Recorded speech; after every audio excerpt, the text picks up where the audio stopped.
আসসালামু আলাইকুম। আপনারা শুনছেন সংবাদ শিরোনাম। আগে রিকশায় চড়তাম, এখন গাড়িতে চড়ি। কটাক্ষের জবাবে হাসনাত আব্দুল্লাহর সংসদে পদত্যাগের চ্যালেঞ্জ।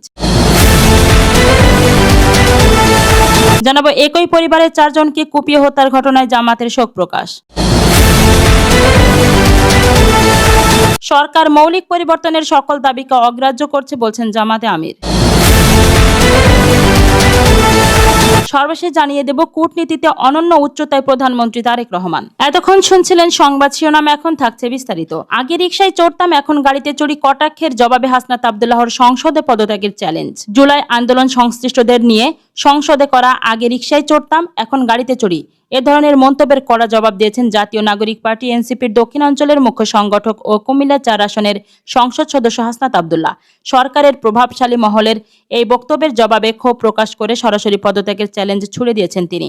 বৃহস্পতিবার 25 জুন জাতীয় সংসদে বাজেটের উপর আলোচনার সময় ব্যক্তিগত কৈফিয়ত দিতে গিয়ে এই চ্যালেঞ্জ ছুড়ে দেন হাসনাত আব্দুল্লাহ। তিনি বলেন, এর আগের বক্তব্যে আমার নাম ধরে কিছু কথা বলা হয়েছে, অথচ আমি আমার বক্তব্যের কোথাও এই শব্দ বা বাক্য উচ্চারণ করিনি যে আমাকে যেন বরাদ্দ থেকে বঞ্চিত না করা হয়। আমি মূলত বলেছিলাম আমার বক্তব্যের কারণে আমার এলাকার মানুষকে যেন কোনোভাবেই বঞ্চিত করা না হয়। জুলাই আন্দোলনের নেতাদের উদ্দেশ্য করে সংসদে আনা বিভিন্ন অভিযোগের প্রসঙ্গ টেনে হাসনাত আব্দুল্লাহ বলেন, আজকে এই সংসদে আমাদের উদ্দেশ্য করে যা বলা হয়েছে, আমরা নাকি আগে রিকশায় চড়তাম, এখন গাড়িতে চড়ি। সরকারের দায়িত্বশীল জায়গা থেকে এইভাবে ঢালাও অভিযোগ বা অ্যালিগেশন না দিয়ে তিনি সরাসরি তদন্তের আহ্বান জানান। বর্তমান সরকারের নিয়ন্ত্রণে থাকা ডিজিএফআই, এনএসআই, পুলিশ এবং মিলিটারি সামরিক সংস্থা সহ সব গোয়েন্দা সংস্থাকে ব্যবহার করে তদন্ত করার জন্য বিনীত অনুরোধ জানান এই সংসদ সদস্য। হাসনাত স্পষ্ট ভাষায় চ্যালেঞ্জে ছুড়ে দিয়ে বলেন, আপনাদের মতো দায়িত্বশীল জায়গা থেকে এমন চোর তাড়ানি সুরে কথা না বলে তদন্ত করুন। তদন্তে যদি আমাদের 1 টাকারও দুর্নীতি বা কোনো ধরনের অসদুপায়ের প্রমাণ আপনারা করতে পারেন, তবে আমরা এই সংসদ থেকে ইস্তফা দেব। জানাবো একই পরিবারের 4 জনকে কুপিয়ে হত্যার ঘটনায় জামায়াতের শোক প্রকাশ। লক্ষ্মীপুরের রায়পুর পৌর শহরের ধানহাটা সংলগ্ন এলাকায় একই পরিবারের 4 জনকে কুপিয়ে হত্যার ঘটনায় শোক প্রকাশ করেছেন জামাতে ইসলামী। বৃহস্পতিবার 25 জুন এক বিবৃতিতে দলটির সেক্রেটারি জেনারেল মিয়া গোলাম পরোয়ার এই শোক প্রকাশ করেন। বিবৃতিতে গোলাম পরোয়ার বলেন, আজ 25 জুন সকালে লক্ষ্মীপুর রায়পুর পৌর শহরের ধানহাটা সংলগ্ন এলাকায় সংঘটিত মর্মান্তিক ও হৃদয় বিদারক হত্যাকাণ্ডের ঘটনায় আমি গভীরভাবে শোকাহত ও ব্যথিত। একটি ভাড়া বাসায় প্রবেশ করে মা শাহিনুর বেগম এবং তার 3 নিষ্পাপ কন্যা ছাইমা আক্তার, ইকরা বেগম ও শিপা আক্তারকে যেভাবে নির্মম পাশবিক ও রক্তাক্ত কায়দায় হত্যা করা হয়েছে তা মানবেতর বিবেককে নাড়া দিয়েছে এবং সমগ্র জাতিকে স্তম্ভিত করেছে। তিনি বলেন, একজন মায়ের সঙ্গে তার 3 কন্যার নিথর দেহ পড়ে থাকার দৃশ্য বিবেকবান মানুষের হৃদয়কে বিদীর্ণ করেছে। এই নির্মম হত্যাকাণ্ডের মাধ্যমে পুরো একটি পরিবার এক মুহূর্তে নিশ্চিহ্ন হয়ে গিয়েছে। এমন নৃশংস ও বর্বর হত্যাকাণ্ডের সভ্য সমাজে কোনোভাবেই মেনে নেওয়া যায় না। এই বিভীষিকাময় ঘটনার পুরো রায়পুরবাসী শোকাহত, আর দেশের মানুষ গভীর বেদনা ও ক্ষোভে মুহ্যমান।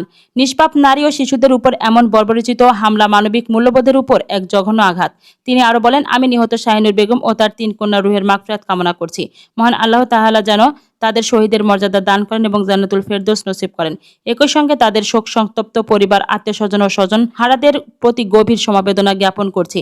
মহান আল্লাহ রাব্বুল আলামিন যেন তাদের এই অসহনীয় শোক বেদনা, অপরণীয় ক্ষতি ধৈর্যের সঙ্গে বহন করার তৌফিক দান করেন।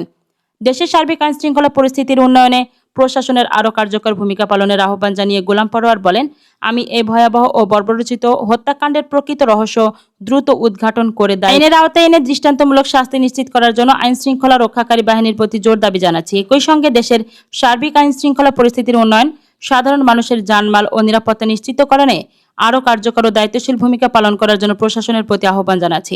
এছাড়া একই দিনে দিনাজপুরের পার্বত্যপুরী নদীতে গোসল করতে নেমে একই পরিবারের 2 বোন ও তাদের ভাবির মৃত্যুতেও শোক প্রকাশ করেন মিয়া গোলাম পরোয়ার।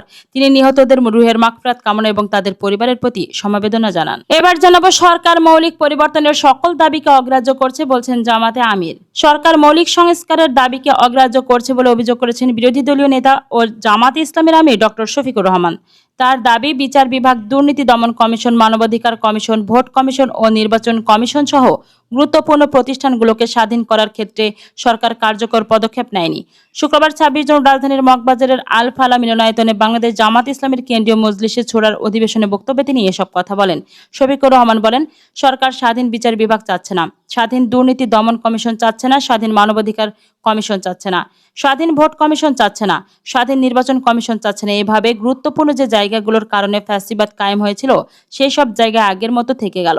শফিকুর রহমান আরো বলেন, জুলাই গণ অভ্যুত্থানের পর দেশের মানুষ একটি নতুন ও কার্যকর রাষ্ট্রীয় সংস্কার প্রত্যাশা করেছিল। জনগণ বিশ্বাস করেছিল দীর্ঘদিনের বৈষম্য অনিয়ম দূর করে দেশকে নতুন পথে পরিচালিত করা হবে, কিন্তু বাস্তবে সেই প্রত্যাশার প্রতিফলন ঘটেনি বলে তিনি দাবি করেন।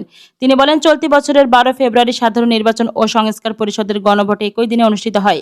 তার ভাষ্য অনুযায়ী জনগণ গণভোটে সংস্কারের পক্ষে মত দিলেও সরকার সেই রায় বাস্তবায়নে উদ্যোগ নেয়নি, বরং প্রায় 70% ভোটারের মতামত উপেক্ষা করা হয়েছে বলে অভিযোগ করেন তিনি। বিরোধী দলীয় নেতা আরো বলেন, নির্বাচনের আগে বিভিন্ন রাজনৈতিক দল গণভোটের ফল মেনে নেওয়ার অঙ্গীকার করলেও পরে তা বাস্তবায়নের ক্ষেত্রে অনীহা দেখা গেছে। তিনি জানান, বিরোধী দল সংসদে একাধিকবার এই বিষয়ে নোটিশ দিয়ে আলোচনা করেছে এবং গণভোটের সিদ্ধান্ত বাস্তবায়নের দাবি জানিয়েছে। একই দাবিতে 11 দলীয় জোট ধারাবাহিক কর্মসূচিও পালন করছে। রাষ্ট্র পরিচালনার নৈতিকতার গুরুত্ব তুলে ধরে শফিকুর রহমান বলেন, সমাজে শিক্ষিত ও উচ্চশিক্ষিত একটি অংশ জনগণের আমানতের প্রতি দায়িত্বশীল আচরণ না করে ক্ষমতার অপব্যবহার করছে। বৈধতার সীমা লঙ্ঘন করে মানুষের সম্পদ ও অধিকার ক্ষুণ্ণ করা হচ্ছে। তার মতে সুশাসন প্রতিষ্ঠা ছাড়া এ ধরনের সংকট থেকে উত্তরণ সম্ভব নয়। তিনি আরো বলেন, একটি সমাজ কতটা সুশৃঙ্খল ও নিরাপদ হবে তা অনেকাংশেই নির্ভর করে রাষ্ট্র পরিচালনাকারীদের আচরণ ও জবাবদিহিতার উপর। সুশাসনের অভাবে মানুষের জীবনে শান্তি, নিরাপত্তা ও ন্যায় বিচার নিশ্চিত হচ্ছে না বলেও মন্তব্য করেন তিনি। বাংলাদেশের স্বাধীনতার ইতিহাস উল্লেখ করে জামাতে আমির বলেন, 1947 ও 1971 দুইবার স্বাধীনতা অর্জনের পরও জনগণ প্রত্যাশা পূরণ হয়নি। এর জন্য সাধারণ মানুষ নয়, বরং রাষ্ট্র পরিচালনার দায়িত্বে থাকা ব্যক্তিদের ব্যর্থতাকেই দায়ী করেন তিনি। তার ভাষায়, দেশে এখনো সামাজিক শৃঙ্খলা প্রতিষ্ঠা হয়নি, মানুষের জানমালের নিরাপত্তা নিশ্চিত হয়নি, যুব সমাজ কর্মসংস্থানের সংকটে রয়েছে এবং নারী ও শিশুদের নিরাপত্তা নিয়েও উদ্বেগ প্রকাশ করেন তিনি। সর্বশেষ জানিয়ে দেব, কূটনীতিতে অনন্য উচ্চতায় প্রধানমন্ত্রী তারেক রহমান। নতুন উচ্চতায় ঢাকা বেজিং সম্পর্ক। প্রধানমন্ত্রী তারেক রহমানের নেতৃত্বাধীন বিএনপি সরকারের প্রতি চীনের পূর্ণাঙ্গ আস্থার কথা জানিয়েছেন চীনের প্রধানমন্ত্রী লি চিয়াং। তারেক রহমানের প্রতিক্রিয়াও উচ্চ মার্গের। তিনি বলেছেন, বাংলাদেশ ব্যবসার জন্য উন্মুক্ত, ভবিষ্যতের জন্য প্রস্তুত এবং চীনের সঙ্গে আরও গভীর শিল্প অংশীদারিত্ব গড়ে তুলতে আগ্রহী। বাংলাদেশে বিনিয়োগের জন্য চীনের ব্যবসায়ীদের আহ্বান জানিয়ে তিনি আরো বলেন, কিছুদিনের মধ্যেই চীনা বিনিয়োগকারীদের সুবিধার জন্য দেশটিতে বাংলাদেশের প্রথম বিনিয়োগ কার্যালয় খোলা হবে। সেই আলোকে দুই দেশের মধ্যে 13টি সমঝোতা স্মারক ও 2টি চুক্তিতে সই হয়েছে। দুই প্রধানমন্ত্রীর আলোচনায় বিশেষ গুরুত্ব পেয়েছে তিস্তা মহাপরিকল্পনা, বিনিয়োগ ও কর্মসংস্থান। দ্বিপক্ষীয় এ বোঝাপড়ায় এ সিদ্ধান্তে তারেক রহমানের অভিযাত্রা কূটনীতির পারদে বিবেচিত হচ্ছে এবং হবেও। বিশ্ব ইতিহাসের পাতায় তাকালে দেখা যায় এমন কিছু প্রভাবশালী পরিবারের গল্প যেখানে ক্ষমতা প্রভাবিত হয়েছে প্রজন্ম থেকে প্রজন্মে।